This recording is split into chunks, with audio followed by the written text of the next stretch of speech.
நான் நினையாவிடில் என் நாமேல் வாயோடு ஒட்டிக்கொள்வதாக. உன்னை நான் நினையாவிடில் என் நாமேல் வாயோடு ஒட்டிக்கொள்வதாக. பாபிலோனாறுகள் அருகே அமர்ந்து நாங்கள் சீயோனை நினைத்து அழுதோம். அங்கிருந்த அலரி செடிகள் மீது எங்கள் யாழ்களை மாட்டி வைத்தோம். ஏனெனில் அங்கு எங்களை சிறையாக்கினோர் எங்களை பாடும்படி கேட்டனர். எங்களை கடத்தி சென்றோர் எங்களை மகிழ்ச்சி பாயிசைக்குமாறு கேட்டனர்.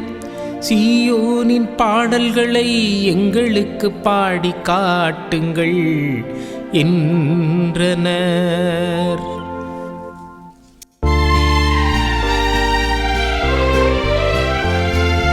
உன்னை நான் நினையாவிடில் என் நாமேல் வாயோடு ஒட்டிக்கொள்வதாக. உன்னை நான் நினையாவிடில் என் நாமேல் வாயோடு ஒட்டிக்கொள்வதாக. ஆண்டவருக்கு உரித்தாக்கும் பாடலை அந்நிய நாட்டில் எங்கனம் பாடுவோம். எருசலேமே, நான் உன்னை மறந்தால் என் வலக்கை சூம்பி போவதாக. உன்னை நான் நினையாவிடில் எனது மகிழ்ச்சியின் மகுடமாக நான் எருசலேமை கருதாவிடில் என் நாமேல் வாயோடு ஒட்டிக்கொள்வதாக.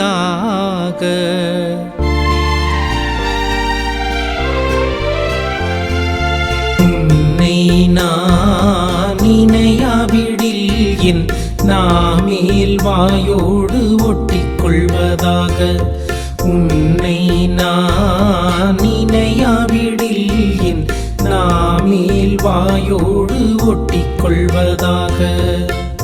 இறையேசுவில் எனதருமை சகோதர சகோதரிகளே, மாதா தொலைக்காட்சியின் அன்பு நேயர்களே, தினம் ஒரு திருப்பாடல் நிகழ்ச்சியில் இன்று நாம் வாழ்வாக்குவதற்காகவும் தியானிப்பதற்காகவும் கொடுக்கப்பட்டுள்ள திருப்பாடல் 137. குறிப்பாக இந்த திருப்பாடல் 137 வருகின்ற 1 முதல் 6 வரையுள்ள வசனங்கள் நம்முடைய தியானத்திற்காக தரப்பட்டிருக்கிறது. இஸ்ராயேல் மக்கள் எருசலேம் தேவாலயத்தின் மீதும் அந்த தேவாலயத்தில் இருந்த ஆண்டவருடைய பேழையின் மீதும் அதீத நம்பிக்கை வைத்த மக்களாக வாழ்ந்து வருகின்றனர். ஆனால் காலப்போக்கில் இந்த நம்பிக்கை அகங்காரமாக, ஆணவமாக, செருக்காக மாறுகிறது. பாவத்தில் வாழ்ந்தாலும் மக்கள் அவர்களுடைய மத்தியில் ஆண்டவருடைய பேழையும் திருக்கோயிலும் இருக்கின்ற அந்த காரணத்தால் அகங்காரத்திலும் ஆணவத்திலும் பாவ வாழ்க்கையில் வீழ்கின்றன. இந்த பாவ வாழ்க்கைக்கு எதிராக இறைவன் கொடுக்கின்ற சவாலாக எருசலேம் தேவாலயம் சுக்கு நூறாக நொறுக்கப்படுகின்றது, தரைமட்டமாக அழிக்கப்படுகின்றது. இந்த பின்னணியில்தான் திருப்பாடல் 137 இயற்றப்படுகிறது.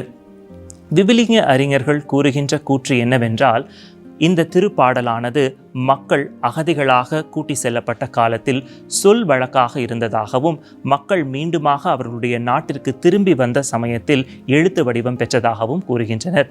வேறு சில விவிலிய அறிஞர்கள் கூறுவது, இந்த இஸ்ராயேல் நாட்டிலிருந்து கடத்தி செல்லப்பட்ட திறமை வாய்ந்த இசைக்கலைஞர்கள் பாபிலோனிய நாட்டில் இருந்து இஸ்ராயேலை நினைத்து மனம் வருந்தி இயற்றிய பாடலாக கூறப்படுகிறது. எப்படி இயற்றப்பட்டிருந்தாலும் திருப்பாடல் 137 இஸ்ராயேல் மக்களுடைய மன குமுறலையும் மன வேதனையையும் மன உளைச்சலையும் அப்பட்டமாக எடுத்து கூறுகின்ற ஒரு பாடலாக அமைகிறது. நாம் முதலாவது வசனத்தை பார்த்தோம் என்றால், இந்த திருப்பாடல் இயற்றப்பட்டதற்காக, அவர்கள் அழுவதற்காக கூறப்படுகின்ற அந்த காரணங்கள் வழங்கப்படுகின்றது. முதலாவதாக நாம் பார்ப்பது அவர்களுடைய பிரியப்பட்டவர்களுடைய மரணம். நாடு கடத்துகின்ற அந்த சமயத்தில் பலர் கொல்லப்படுகின்றனர். அந்த மரணம் அவர்களை பாதிக்கின்றது. இரண்டாவதாக, அனைத்தையும் இழந்தவர்களாக, கைதிகளாக அவர்கள் நாடு கடத்தப்படுகின்றார்கள். மேலுமாக அந்த நாட்டில் அவர்கள் கொடுமைப்படுத்துகின்றார்கள். அவர்களை சொல்லென்னா துயரத்திற்கு ஆளாக்குகிறார்கள். அந்த வேதனையால் அவர்கள் மனம் வெதும்பி இருக்கிறார்கள். மேலுமாக அவர்கள் மனம் வருந்துவதற்கான காரணம், அவர்கள் இஸ்ராயேல் நாட்டில் இருந்த பொழுது ஆண்டவருடைய வார்த்தையை கேட்காமல், அவருடைய ஆசீர்வாதத்தை எண்ணாமல், இன்று அனைத்தையும் இழந்தவர்களாக அவர்கள் இருக்கின்ற அந்த நிலையை எண்ணி, பழைய கடந்த காலத்தை எண்ணி அவர்கள் மனம் வெதும்பி பாபிலோனிய ஆற்றங்கரையில் இருந்து கதறுகிறார்கள், கண்ணீர் விடுகிறார்கள். இரண்டாவது வசனத்தில் நாம் குறிப்பாக பார்ப்பது, அவர்களுடைய இசை கருவிகளை அவர்கள் அங்கு வளர்ந்திருக்கக்கூடிய அலரி செடிகளில் மாட்டி வைக்கிறார்கள். இதனுடைய குறியீடு என்னவென்றால், அவர்கள் பாட இயலாதவர்களாக, வழிபட இயலாதவர்களாக, குற்றம் உணர்ச்சியால் பாதிக்கப்பட்டவர்களாக இருக்கிறார்கள். ஆண்டவருடைய வார்த்தையை கேட்காமல் நாம் இவ்வாறு அகதிகளாக மாறிவிட்டோமே என்கின்ற அந்த குற்ற உணர்ச்சி அவர்களை அழுத்துகின்றது. எனவே அவர்கள் வழிபட முடியாதவர்களாக அவர்களுடைய இசை கருவிகளை அலரி செடிகளில் மாற்றி வைப்பதை நாம் பார்க்கிறோம்.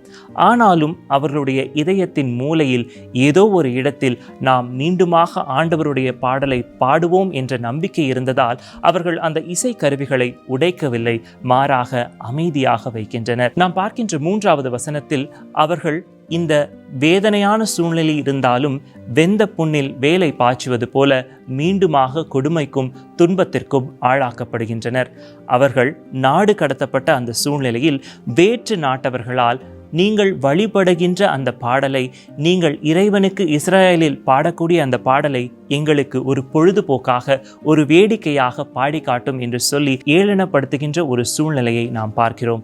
அப்பொழுது அந்த மக்கள் துன்பத்தில் துவண்டு, அந்த மக்கள் வேதனையில் வெதும்பி பாடக்கூடிய ஒரு பாடல் இந்த திருப்பாடல் 137. நாம் அடுத்து வருகின்ற வசனங்களை வாசித்து பார்த்தோம் என்றால், அவர்கள் ஒரு முடிவு எடுக்கிறார்கள், அவர்கள் ஒரு உறுதி ஏற்கிறார்கள். என்ன என்று பார்த்தோம் என்றால், இஸ்ராயேலுடைய அந்த ஆசீர்வாதத்தை நாங்கள் ஒருபோதும் மறக்க மாட்டோம், ஆண்டவர் எங்களுக்கு செய்த அந்த நன்மையை நாங்கள் எப்பொழுதும் மறக்க மாட்டோம் என்கின்ற அந்த உறுதி. அந்த உறுதியை தான் இன்றைய திருப்பாடலுடைய பல்லவியாக நாம் பாடுகிறோம். அன்பான இறை மக்களே, நம்முடைய வாழ்விலும் இந்த திருப்பாடலுடைய நிதர்சனங்கள் நாம் உணர்ந்து கொள்ள வேண்டும். நாம் நம்முடைய ஜெப வாழ்விலும் நம்முடைய ஆன்மீக வாழ்விலும் சற்று முன்னேற்றத்தை கண்டுவிட்டோம் என்றால் நமக்கும் இது போன்ற ஒரு செருக்கும் ஆணவமும் வந்துவிடுகிறது.